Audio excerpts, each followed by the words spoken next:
Computer. Okay. I wanted to start off by talking a little bit about what's been going on in mortgage. There's just been a lot of misconceptions and a lot of stuff that's out there that people are not understanding that might be overlays instead of actual guideline changes. So at in March, basically the beginning of March, first we saw rates literally plummet. Like rates were in the twos for a 15-year fix. VA, FHA, somewhere, I locked quite a few. I have quite a few refinances going on right now because rates just completely dropped. And then about a week or so after that, they shot up. And there's just been a lot of changes in the mortgage industry right now. The first thing that happened was the non-QM mortgages, which were basically like your bank statement program, one day out of foreclosure, low credit scores. Those programs essentially just went away. Like the lenders either stopped lending, got out of the business, or halted lending for 30 days. If not more, because right now I only know of one lender in that space that have come back from that. The next thing that happened was jumbo loans. So jumbo loans, they just either stopped lending on jumbo, which is anything over 510,400. They either stopped lending on that or put a lot of restrictions on jumbo loans. So for example, in February, I was able to do a jumbo condo through Wells Fargo. The guy got a great rate. Everything was perfect. If he were to come to me today, I would not be able to do his loan. I do have some jumbo lenders, but they've really tightened their guidelines. So what we're starting to see now is back in the day of 2008, where we were doing like the 80-20s. I'm pretty sure we're not going to get the 80-20s again, but we might get an 80% first with a 10% second. That's what we're really looking to do now, anything that's over that 510,000. The next thing that happened was government loans, FHA and VA. They really started to tighten their guidelines on that. Now, one of the things I want to mention about that is there's a misconception between people thinking FHA changed their guidelines and the overlays that are taking place with the lenders. So FHA did not necessarily change their guidelines, but a lot of lenders started looking at those loans as risky loans. So what they did was they put overlays or overlay restrictions on top of what FHA is allowing, because they're trying to mitigate that risk in the people that might be defaulting on their mortgage over the next couple of months to a year. So FHA still does go down to a 580. There might be some lenders out there that are going to a 580. We're currently at a 620 now for FHA, but I know that there's a lot of lenders out there that are at a 640, a 660, a 680, and I even heard that Wells is at 700. So one of the things that I strongly encourage any realtor that's working with a buyer to do is make sure they're getting their buyers requalified, because what they were able to qualify for before is going to be different than what they're probably able to qualify for now. So that's something to think about. Another thing, I just took a loan rescue last week from Wells Fargo. Wells Fargo told a client that VA changed their guidelines, and VA is no longer allowing appraisals on purchases unless the property is new construction or vacant, and that's simply not true. So I took the VA, the loan rescue, I'm doing it, but we have to make sure that when you're hearing things from lenders, if you're not 100% sure, if it's an actual guideline change from Fannie, Freddie, FHA, VA, or is it an overlay restriction that particular lender has put in place on top of what FHA, VA, Fannie, Freddie are requiring. So that's just something to kind of be mindful about. I think it's great that we're going to talk about credit right now, because what's so important is as these lenders tighten their guidelines, as they put more restrictions on, you know, what they're going to allow, a good credit score is going to be even more important now than it was ever before. So I just wanted to talk about that quickly in the beginning, and then also wanted to talk about forbearance real quick. And I know, Matt, you're going to have some good things to say about that, or what people should be looking out for. I just want to say that forbearance does not mean forgiveness. And it is not that they don't have to make a payment for 90 days and then that those payments just get wiped out. So I have been hearing from a lot of people that they've been talking to their lenders, and there's all different things that's happening. First of all, the government came on and said, okay, you don't have to make your payment for 90 days and there's no questions asked. Meaning you can be on fixed income and call them and say, I can't make my payments, and they have to say, okay. There's no like application process for it. That being said, it doesn't mean that those missed payments are automatically going to be on the end of the loan. They may be due after 3 months. A portion may be due after 3 months, and then whatever your monthly payment is, now it's increasing. I'm sorry, there's a garbage truck going by, if you guys can hear that. Oh no, it's the lawn maintenance guy. Sorry. So anyways, that is, you know, what's happening right now is it doesn't mean that it's going to go on the end of the mortgage. It may just mean that there's a balloon due in 90 days. So you want to make sure they're asking that. And not only that, they may be marking them late on their credit report. And that's going to be a huge problem, you know, down the road. I'm going to pass this to Matt now because they're literally cutting the lawn right outside my window, and I'm going to mute myself. Hey everyone, my name is Matt. Thanks for the introduction. I'm with 360 Credit Consulting. Me personally, I've been studying credit, especially in the mortgage industry, for the past 8 years. As far as what I look to do is bring value to you guys' book of business with updates in the credit world.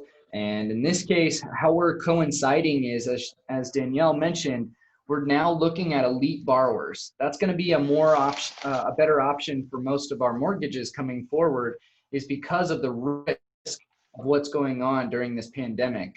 The risk is going up based off of job loss, and they're unsure of people being able to maintain jobs. So at this point, we want to create an elite borrower. And what most people see is this pandemic is really changing the way we operate. Not only in business, if you think about it. When we are consistently home, we may not be going out to eat as much. We may be going out to eat more, you know? Either one, we want to make sure that we are being able to present our finances in a good portion. When it comes to mortgages, she mentioned to be an elite borrower, not only do we need a good credit score, but you need some good reserves there as well. So being able to save some money, giving some tactics to consumers how to save money is important. I'm going to give you some tips on how we can increase that credit score with zero money down. But for right now, I just want to talk a little bit about some education and what portions we're going to be touching on throughout this process. So a big section, like she mentioned, this forbearance program first. And this forbearance, right now, she said that the payments may be due later. And they're saying that there's no restrictions. However, they are impacting credit scores. I don't know if you've seen on Facebook, I could share it on my own.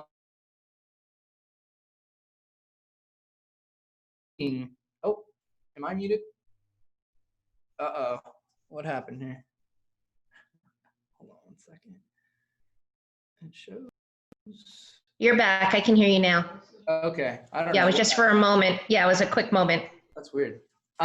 Okay, so going back into it, they are affecting credit reports. I've seen 2 trade lines already hit where consumers did not make their payment. They went on the forbearance, and it did mark them late on the mortgage. So when it comes to a credit standpoint, we want to make sure that it's not impacting our credit too much. So it's an absolute necessity when it comes to forbearance. If you are talking to consumers about that, obviously you want to direct them to Danielle when they have further questions. But more about your credit. what we can focus on right now is a lot of banks are even foregoing some of their payments on credit cards. So they're just giving a forbearance. You want to be taking advantage of trying to pay that down as much as possible so that you're not getting taken advantage on interest rates on credit cards as well. So one of my biggest things right now, I think, is allocating money that you typically would spend on your daily routine and try to put it toward debt. Obviously, that's not the best case for most people right now because they're limited funds or they don't have a job. Well, we can still maintain our credit score while we don't have a job as well. And those are some tips I want to give today. So my first tip that I mentioned was about being able to increase your credit score with $0 down. There's two ways we can do this. They both affect in your 15% new credit section, which is right here, or 10% new credit, excuse me, and then also the length of credit history. So what I want to touch on is going to your creditor and requesting a higher limit. That's a first step. When you request a higher limit, when they inquire about your credit, it is a soft pull. So it doesn't hurt your credit when they inquire. And then when they do, if they are able to give you a limit increase, you are changing your utilization, which is 30% of your score, with that specific credit card. So I recently did it where I had one United credit card for $6,000 limit. I only had a $4,000 balance on it. I ended up requesting the limit increase. They bumped it all the way up to $24,000. So with it bumping to $24,000, that just brought my utilization above 50% all the way down below 30% with no money down. So this is a great way that you can increase your credit score with zero money down. Also, when consumers don't have much credit, once again, we're talking in this amounts owed section with credit.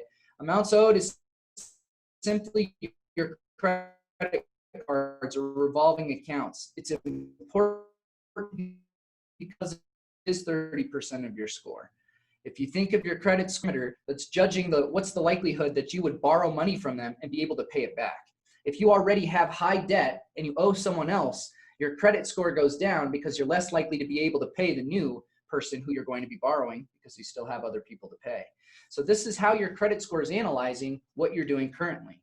So right now, as we either have some funds allocated that we can put toward debt, I highly suggest bringing it down. If you don't have much of a credit card, which I was just getting on, the 30% section of your credit is all based on credit cards. If you have one, it's worth the full 30%. If you have two, you split that section up in half and it's 15% each. So why this is important is because if you have 15 credit cards or you just have one, it's going to significantly impact that section. However, if you have one credit card and we add an authorized user that has some good payment history, that has good utilization on the credit card, well, your score will significantly increase. An authorized user is when you are added to someone else's credit card and your information from that particular card mirror images to your credit report and your credit receives the impact, whether it's positive or negative. I've seen consumers try this, but they do it with an account that has high utilization or it's maxed out. That's going to affect your credit negatively. If it has late dates on the account, that payment history will affect your account negatively. So right now, it is an option, an authorized user, if you don't have a lot of credit, to start getting above that 640 realm. I know the highest score I've seen without a credit card is 635. So you need, one, a revolving account to best impact your score, but two, you can find different ways to use the 30% section in your advantage to better your credit score. Can I just say I hope one everyone's thing still on with that? me there. Go ahead, Danielle. So a couple of things that you had mentioned, and I just want to kind of point out, because I see credit every day, several times a day. One of the things is that I really like that you said is even if you have no money to pay down your, obviously you're making your payments, but you're not paying a substantial amount down. The utilization between your high credit limit, so let's say your high credit limit on your credit card is $5,000. You want to keep that balance within 30%, correct? Correct. Below 30% Below 30. if possible. Yeah. So if you don't have the funds to get that balance below 30%, going to the creditor and saying, can you increase my limit, will then get that below the 30%. So I think that was really, really important. And then another thing I want to point out that I see a lot is that people will they'll say, I'm just going to pay off my credit cards. But the mistake they make is then they close them. And so by closing the card, you're not having that utilization. So if they have a card for, let's just say, 60 months and now they close it, that actually hurts their credit, correct? It depends on the proportion of the file. So I'm glad you brought this up. What I'm going to do is just some quick training. In 15% section, which is length of credit here, this is where we're talking about closing those cards. So I'm going to give you an example. Say today we had 2 credit cards. One's 20 years history. The other is a 10-year history card. If we have a total of those 2 cards, that's a total of 30 years divided by 2 cards. It's an average length of 15 years of credit history. However, if I open a new card, right, and I go through this uphill process with consumers during the holiday season, because department store cards are saying, I'll give you 20, 30, 40% off of what's in your basket. So let's go with that scenario. So we had those 2 cards, average length of history is 15 years. Now we add that new card, right? Now it's 20 years, 10 years, and another less than 1 year. So it's 31 years divided by 3 years. Now it's an average length of 10 years. We just lost 5 years of credit history just to save that 20 to 30% off of what's in our basket. It's going to impact our score negatively. So if you have a credit card that has great history and you pay it down and then pay it off, it ends up hurting your score because you lost the history. However, I encourage consumers, if they do go through that mistake, you can pay that card off and completely close it. You lose points when you open that card for the first 90 days. So you're not going to receive. However, in a 60-day time period, that's what you're going to miss. You're going to miss those points until you can reoccur it based off of other payment history, if that makes sense. So on my end, what I'm looking at for you guys is your proportion of the file. Your credit mix, this is 10%. It's unique because it affects every section, every other section of your credit. Well, it's simply looking at the balance of the file. Revolving accounts to installment accounts. They're looking for a 3-to-3 ratio. Well, if we had same situation, if we had 15 credit cards open, not only is each credit card only impacting 2% in the amounts owed section, but you're also losing points in the 10% section here. And then you're also losing points in the 15% section because your average length of credit history is pretty small with 15 accounts open. So this is where we want to make sure that it's balanced very well and you're receiving the most points possible. Another point that you made earlier was about credit cards, correct? Now, credit cards, we're allowing us to understand you as a borrower. She was talking about utilization. Now I have a quick quiz for you. We're doing one I opened today, and it's from a jewelry store. Open credit card today that has a $200 limit from, say, Lowe's or Home Depot. Well, when these report in 30 days, which one do you think is going to impact your score more? The $10,000 limit or your $200 limit? Any guesses? 200. You would say the 200, but it's a trick question. It's actually the utilization. They're reporting the same. They're at 0 of 200 and 0 of 10,000. So if I put 50% utilization on both cards, that's $100 here and $5,000 here. They are going to report the same amount of points. However, when I'm going to pay down or look to gain points, right, I would pay down my $100 balance on the $200 card for the best bang of my buck. I'm paying off 50%, all off $100. So the moral of the story here is to pay down your lower limits first for the best bang for your buck. If I put $100 toward your $5,000 debt, you're still close to 50% utilization. If you pay your lower limits first, you're going to get your best bang for your points when it comes for your dollar, if that makes sense. Now, this is one way that consumers should understand where their money should be allocated. We're talking about debt, right? Where should we put our $100 or $200 we may have extra on our debt? That's to have a monitoring service that gives you a what-if simulator that'll tell you exactly where you put your money, which I'll be showing later in just a moment. But I wanted to bring up those 2 tips because they help you get a good grasp of, one, the proportion of file and how it works, right? You're looking at the balance, how many accounts are actually impacting the score. And then also in the 30% section, your utilization, or how you're using the card, really affects how your image of a borrower is presented.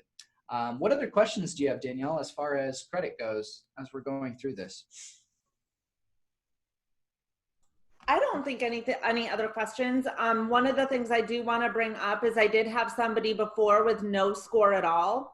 And Okay. I said, you know, you need to go find somebody. And this is not only if somebody doesn't have a score, if somebody has a bad score or a low score, you know, letting them know if they get an authorized user, somebody that has a low balance, but maybe a higher credit limit, and it's been revolving for a decent amount of time, by them adding you as an authorized user will boost your score.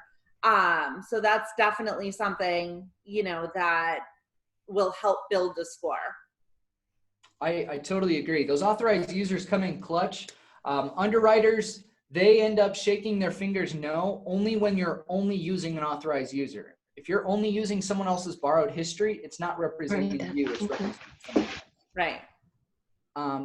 Now, as far as when you were talking with people with no scores or secured credit cards, that's an important aspect. If you don't have a card, we need to get you one. There's banks all over that offer secured credit cards. There are annual fees. It's roughly $30 to $50 typically, 18 to 21% interest. The deposit typically is $300 to $500. So if a consumer doesn't have that money, it makes it difficult to start that credit card, which is the most important part when increasing credit scores. If you don't have a credit card, you're missing a third of your score. So we need to get that history started or activated. Well, what I brought up here is one of our associates. We partnered with the bank. This is Credit Builder Card. This is a secured credit card that is a minimum deposit of $200. Simply apply online. All customer service is on the website as well. You can apply for 2 credit cards. The big part about our card is it reports up to 6 times a month. So it gets the information onto a credit report significantly faster than your typical secured credit card. I've seen last week we saw our first increase for another consumer. It was 21 days from start to finish that they received their points for starting a secured credit card. This is a good attribute for your consumers. Once again, if they don't have any credit, if they don't have any credit cards open, they're missing a score. It's all because of the revolving account section. So we'd want to get them a secured card and an authorized user, and that'll help boost their score significantly so we can start reoccurring payment history and building that overall credit score. Now, what I want to jump into is our monitoring service. How we operate at 360 Credit. If you have consumers that can't qualify, you're running them through Danielle. If she can help get them to a position within 60 days, she's going to do so. If it's a longer consumer who needs some help building that credit up, or a significant point increase, that's where we're starting to step in and help a lot of the consumers that can't qualify right now. Now, what we do is for the real estate agents and the mortgage lender, we give you guys a pipeline report that comes on the 1st of every month. This will allocate where your clients are that you've sent. So if you sent Danielle, 10 clients that can't qualify, each one of you, all of you, you would have your personal clients, and Danielle would have a pipeline of all clients that have been sent to her. This helps you understand where they are in our program. If they haven't signed up, they'll be listed under leads. If they have signed up, they'll be listed under opportunities. You get their telephone number, an estimated repull date, and what stage they are in. Now, this is once again just for metrics. So it's a way to understand where your consumer is while we're incubating them to the next level of credit. Through the process, we give them a task sheet on homework of what they should be doing.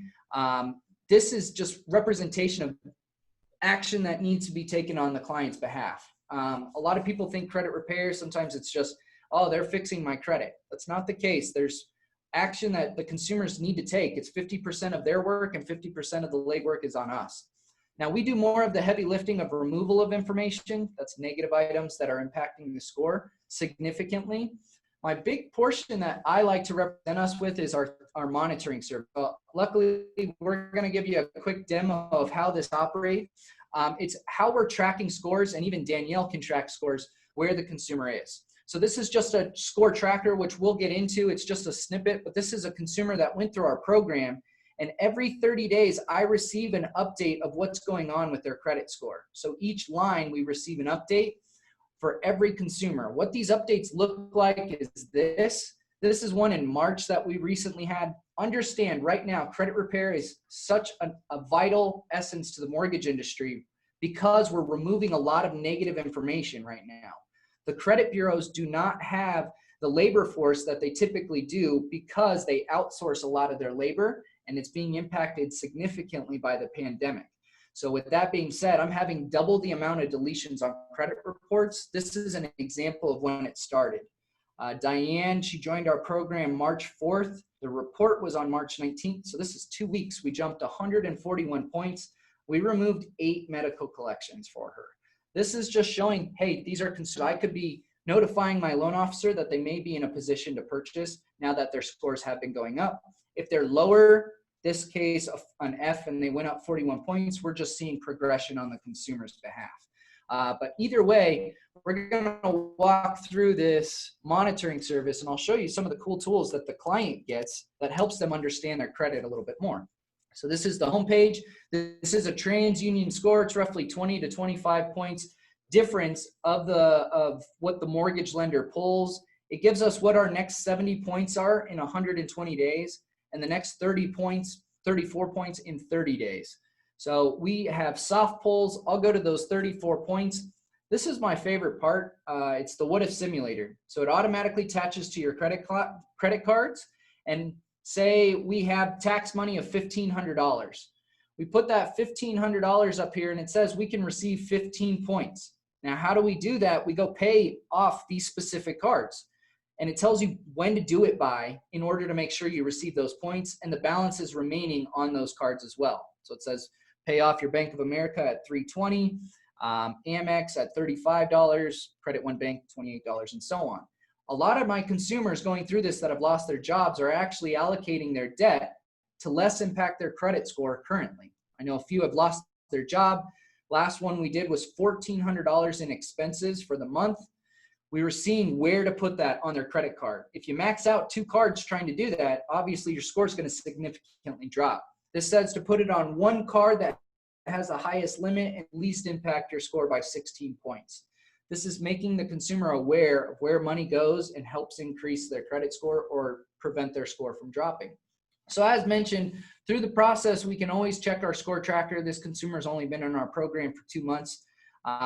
Each month you get your score, you get it issued, and then it'll show you where you're sitting currently in an auto score, an insurance score. But the most important score we're paying attention to is just the main credit score. You have smart credit reports that help this make it easy to read credit. A lot of mortgage lenders, their reports are difficult to read. So we're educating the consumer, very important here. Now, the last piece about credit repair that never works, a lot of consumers say, oh, this is the worst part, is that there's no hand-holding. Nobody knows what's going on. And that's what we're here to do. So not only do we give them their task sheet of their homework they should be accomplishing, but they have a day-by-day tracker, which is called a score builder. So from the date of inception, it shows their score. We're 45 days in. They're up to a 680. Their goal score is a 722. Now, since this is personal information, clicking review and going through those action steps of what the consumer could be doing to increase their credit score is the best way to educate them. So Danielle, as a loan officer, she wears many hats, which is including a financial advisor hat. She is able to log into any consumer you send. She'll be able to check scores, be able to get an update to anybody really at any point in time. So that's a big part about credit repair is no updates. But for this awesome service, we're pushing clients at $99 to start and $99 a month. There's no contract. There's no obligation to the consumer. They cancel at any point in time. Their average time frame is roughly 120 days. So they're spending roughly $400 to $500, but they're becoming an elite borrower. I've taken 500 scores to your 640 home loans and then 660s into your 720, 740 home loans. So I know credit's a big part here. If you're coming across consumers that could use help, this will impact your business significantly. Can I interject here real quick too? So when someone comes to me, and I know the internet connection has been a little unstable, so can you guys hear me okay? Okay. So when someone comes to me for a mortgage and I pull their score and their score is not where it needs to be for whatever reason, the first thing I do is I'll do a credit simulator on my end and say, okay, just like what he was showing, what do they need to pay down? What do they need to pay off? What do they need to do in order to go from, let's just say a 620 or a 580 to a 620 to be able to buy a home with FHA at this point. So that's the very first thing that we'll do is see if there's a way that we can get them there. And if we can't, or there's stuff on the credit, and I'll give you 2 examples that need that additional monitoring, that's when we send them over to Matt and say, we're not really going to be able to assist at this time, but Matt can help you. There are people that go and apply for a mortgage and have absolutely no idea that there's issues on their credit. I had a guy come to me a couple of months ago. He had his home under contract and wanted to buy a home in Marco. And he was, ready. And when I told him that he had mortgage lates, and Matt, I think I sent him over to you, he was completely blown away because what happened was, and I've seen this happen a couple of times, he had an Escalade that he was returning. It was a lease.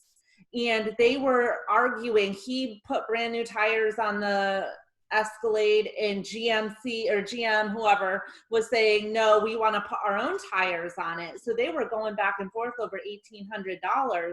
Well, what happened was GM marked him late on his credit for 3 months about that dispute. And so now here he is, he has absolutely no idea that there's 3, lates on an auto loan recent. His score went from a 780 to like a 608 or something like that. So it really, really affected his score. And he just didn't know that. And we're going to start to see that a lot now with like the forbearance and stuff like that. And I can tell you after Hurricane Irma, for example, when some of the creditors were saying you don't have to make your credit card payments for a couple of months. Well, what they weren't telling people is we're going to mark you late. So that type of stuff, people then go to get a mortgage and they're like, oh my gosh, there's stuff on my credit and it should not be there, or I was never told this. And that's another thing that Matt's company can kind of step in and help. I can't help with things like that. I mean, the client can, but there's only so much time we have as consumers in a day to be able to argue with GM or Suncoast Credit Union or whoever on getting rid of these lates. So that's another, thing. If we can't help them and it's something like that, I say, Matt, give them a call because you offer the free consultation, right? Correct. We offer free consultation. All education's free. The only time we start actually charging a consumer is when we're doing work to remove items off of their report. The last bit that I wanted to give you guys for information, for tips for real estate agents is I come across the question a lot.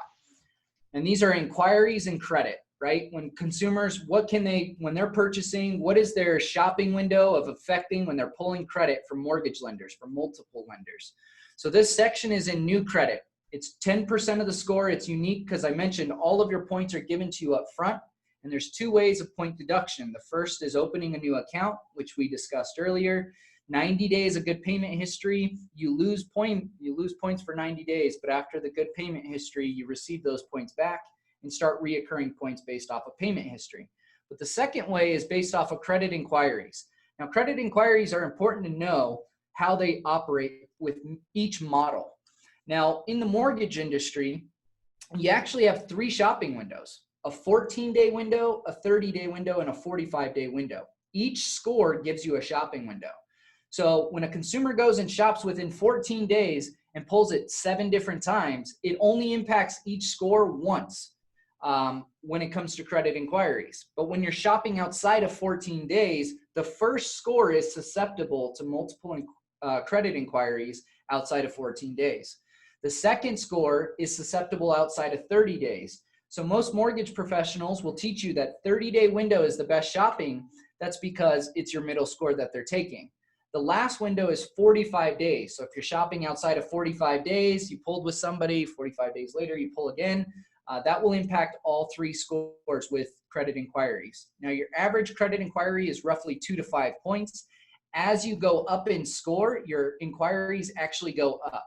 That's because there's less information to judge on the report, so they have significant impact on the score. But I wanted to make sure everyone understood that. I'm not really worried about them because we're 85% efficient at removing them. That's because I request what's known as signatures for the contract agreements. Now with mortgage companies, those are really nip and tuck, right? But in the auto industry, a lot of the auto dealerships pull your credit without even you knowing and without you giving consent. So what I do is I go in and request the application from each bank that they pulled credit from. And if they don't have their signature for consent, then the actual inquiry must be removed. Now, let me back up for a second. In the auto industry, they use FICO 08, and their purchase window is 30 days upon purchase. So they can pull the credit as many times as they want, and it's only impacting their auto score once. But consumers don't really know that until they go to a mortgage lender and then pull their credit. And then the mortgage lender says, hey, I can tell you were shopping for a car. There's 12 inquiries here. And each one of those are impacting their score 2 to 5 points. So that's where I'm going in and requesting the signature saying, hey, I need to see the consent from the consumer that they said you could pull their credit. 98% of the time, they never even got verbal authorization from the consumer. So these are important points coming back to them. That has been one of the biggest drops in scores that I've seen. Somebody that goes shopping for a car and then comes to me, because what they don't understand is when they go to the finance manager at the car, they pull their credit, right? But then they shop it to Bank of America, Chase, Wells, 10, 12 different lenders to see who's going to come back with the best deal. And all of those lenders are pulling their credit. So that's where I've seen, they might go to one dealership and have their credit pulled 12 times by one dealership. Mm-hmm. And it has a significant impact on the score. The impact comes from the way that our algorithms calculate the score. So we have the highest risk algorithm set. The reason why is it typically is the largest amount of money someone's going to be borrowing. Well, it's saying that, hey, red flag, they're borrowing from someone else. They're borrowing from someone else. Each inquiry is indicating that they're looking to borrow a significant amount from someone else, which says for the highest loan, maybe this isn't the best bet for you as a consumer. So that's where it's showing the impact on the score is all based off of risk and saying that you may be looking to borrow money from someone else. But it's important for consumers to know that when shopping for the car as well.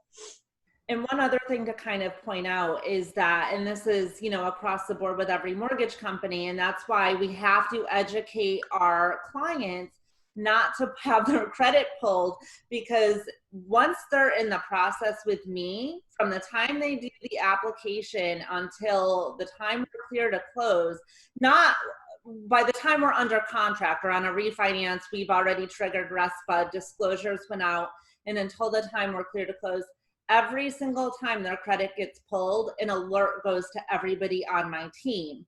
So we now have to go in and see, okay, what was that? And every time I get like an alert, I'm like, oh my gosh, what did they do? Did they buy a car? Did they buy a boat? Did they buy furniture? What? So we get that alert. It's not, they can't be sneaky about it, even when they apply for the HOA. So a lot of times my processor freaks out and she's like, Danielle, there's an alert. Their credit was pulled. And I'm like, well, it was probably the homeowner association pulling their credit.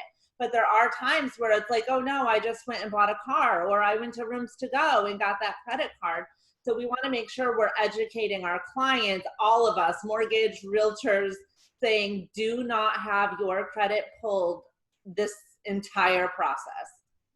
So very important. We say the same thing. When they're incubating with us, they can't open or close any accounts without conducting with us first. It has that big of an impact. It can blow a deal. So that's most of the education I think that I have for you guys today. I hope you guys found this very informative. As far as what we're looking to do is better every consumer. I know as a real estate agent, you're considered a resource. So please better your resource. If you found our company very intriguing, please let us know. I want to make sure that we're building relationships with each and every one of you. Would everybody think, and actually, I think I have one, Matt, but if you have a PDF of this FICO, if you want to send that to me, I can post it in my Facebook group that I have. That just kind of gives people an idea as to what actually affects their scores and, what they should be doing and not doing. Absolutely. Yeah, I can definitely send that to you guys. Do you guys have any questions about credit? I had a quick question. Yes. Just real quick, on a credit card, let's say you have a really high limit, like 25,000, 30,000, and you make sporadic, I guess, purchases, but pay them off in full, but don't use it that often. Is that a good thing if you don't have a balance, or is it better to like kind of have a balance and show that you're always, making payments? I'm smiling because that's my number one asked question by real estate agents is whether you pay it completely off or you leave a small balance on it. And there's actually two answers to that. It depends on the type of card. So if we had a Kohl's card, for example, that we're using every 8 months, well, that's a card that I would leave a small balance on. The reason why is because it's incentivizing the creditor to continuously report, which means that the creditors pay $5 to $8 per trade line per bureau to report the information. If it's at a zero balance consistently, they're going to stop reporting, which then stops reporting your utilization or showing that you're a good borrower, if that makes sense. So we want to incentivize them financially to consistently report by keeping a small balance. Also with those cards, if we kind of forget about them, if you forget about them too long, they even have the option of closing them. So we want to make sure, one, there's a small balance so they're incentivized to report, and two, so that they're not closing the card.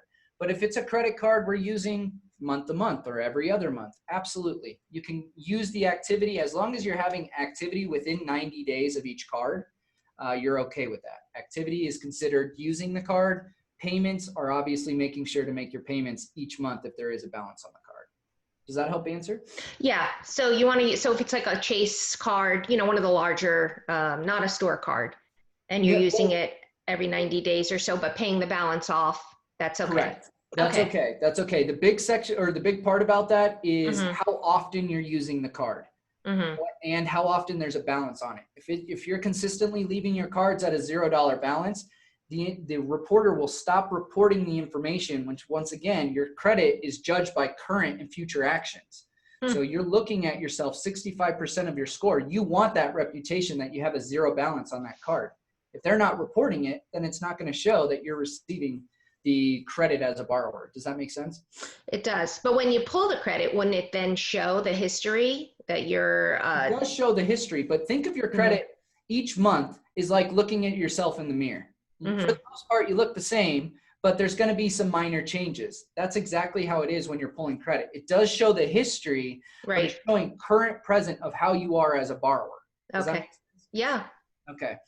I have a question that I get, well, and maybe you have a better answer on how to answer this, but a lot of people will come to me and say, Danielle, I'm using Credit Karma and my score shows this. And then when I pull it and it's significantly different, how do we explain the difference between what Credit Karma is showing and what an actual mortgage pull is showing? Great question. So the way I always address it is we are professionals. We got to be professional about it, right? Some mortgage professionals just say, they're just not the same score. Well, the idea is, once again, we have models that are very risky, that judge very harshly on your information to judge whether you can borrow an outstanding amount of money or not, right? Well, the models that are online for your banks, for Credit Karma, for Credit Sesame, any of those online are not going to show you the mortgage score. They're going to show you a consumer confidence score. The online industry was really built for money, in my opinion. It helps the industry show that consumers should be borrowing more. So your score is actually judged less harsh. Vantage is the company that creates it more often than not. And for example, in an 8-month cycle, when we're talking impact on your credit score, if I had a Vantage score and my mortgage score, and they were great scores, but then suddenly we got a medical collection, right? A recent collection. This score, the Vantage score, is going to drop less points because it's less impactful on the score. It's a consumer confidence score, and it wants the consumer to look forward and still try to better their score, to also go use their score to go borrow money or open credit cards. It's incentivizing them to go see if they can inquire about borrowing money. However, the risk is like you're at the finish line, right? Now we're saying new collection, you're looking to actually borrow this money right now. They're saying, actually, you're not worthy. Now your score is going to drop quite a bit just based off of the impact of the medical collection, showing that recently you weren't a good borrower. Now we don't feel comfortable necessarily borrowing or giving you money. That's the structure of how your credit score will fluctuate, if that makes sense. So with that being said, the easiest way to explain to a consumer the difference between the scores is one's really a consumer confidence score, and no mortgage lender uses that model to judge whether they can give you a loan or not. Not mortgage, not auto, not credit and insurance. No one else uses those scores. They all have FICO or Fair Isaacs Corporation, which we're looking at. That's majority of who they're using for lending models. And so in the mortgage industry, getting more in depth, it's 2, 4, and 5 are the models we use. Auto industry is 08. Credit cards and personal loans are now 09 and FICO 10, which is coming out this summer. But I hope that helps you understand the two different score sets and how they're calculated. Remember, if it's a Vantage score, it's going to be significantly different from what your lender sees. Yeah, and one other thing I just want to point out is like disputes. So let's say that somebody, you know, has not mortgage, but any lates on their credit card or whatever. Mm-hmm. And they're now disputing it with Chase, saying, I should not have been late, and Chase is saying, you know, whatever. When they go into a dispute, what happens is it shows on the credit report that the account is in dispute. Correct. And so it removes that account from the score. But there's certain loan programs that do not allow disputed accounts. So then what we have to do is tell the client that they have to go and remove the dispute. And then let's say there was 4 lates on there. They either need to fix it with the lender quickly to get the lates off, or those 4 lates are now going to show and their score is going to drop. So that's one thing I just also want to bring up with disputed accounts is sometimes we'll see some accounts that are in dispute for whatever reason. Depending on what loan program they're going with, they have to remove the disputes. Now their score drops and now they don't qualify. Mm-hmm. So basically those disputes, what you catch is a lot of bad credit repair companies call those quick fixes. That's what they operate with. They throw everything in dispute, which falsifies the score because it's no longer calculating the score with the negative items. And then once 30 days are up and the dispute comes out, which keep in mind, a lot of the times the bureaus have so much information, there's no filter there. So their 30 days is supposed to be the time frame that the dispute verbiage should be on the report. It ends up staying on there quite a bit longer. So the consumer has to reach out and say, hey, we're no longer disputing this, or can we get the dispute verbiage removed? And as she mentioned, when we do remove the dispute verbiage, those negative impacts then come back to the score and your score is dropping significantly. So really those disputes are showing falsification of the score, if you will. Now, it tends to be a problem. My other typical problem with dispute verbiage is a lot of loan officers can't move forward, as she mentioned, with the loan. So we actually have a hotline number directly to all 3 bureaus. We typically get them off within 24 to 72 hours of removal. So if you do come across a consumer that says, hey, I have some stuff I need to remove, right now the bureaus are very difficult to get hold of based off of the lack of labor and also their automated system. They're no longer taking phone calls at the moment. So you can give them a call and try to talk to them. You're not going to be able to talk to a human. It's all going to be automated, saying that you have to send in letters. So I think that's about it. Any other questions, concerns, anything we can address? I don't think so. I really appreciate. Was this helpful? Good. I will put this in the Facebook group in that way. And if anybody wants, I think I have a few of Matt's like credit. You gave me like a few hard copies. Oh yeah. Mm-hmm. Yeah, I do have those as well. If anybody wants me to mail you one, I can. It's like a little packet of this and a couple of other things in there. But I definitely, obviously, as I mentioned in the beginning, we always try first to see what we can do to get their score up. And if we just can't do it, we'll send them there first. Or if it's somebody that's low and they say, you know what, I have a couple $100, I really want to work on building my credit, send them there first instead of, you know, wasting your client's time. But I think it's definitely helpful, and you get, like he said, you get the reports and stuff like that, so you can see where they're at. And they can reach out to you. I'll put your information. So he's a resource. He's a really great resource, very informative. I've worked with a lot of other credit repair companies. And, you know, I feel like the way he explains it, there's been some credit repair companies that feel like that car salesman. And I don't get that feeling from him. I feel like he could be a great resource if you have questions. So thank you so much for sharing this. And if anybody else has questions, they can reach out to you directly. Perfect. Thank you so much for the time, guys. I appreciate it. I hope you learned something today. Yes. Alrighty. Thanks so much. Bye, everybody. Thanks, guys. Bye.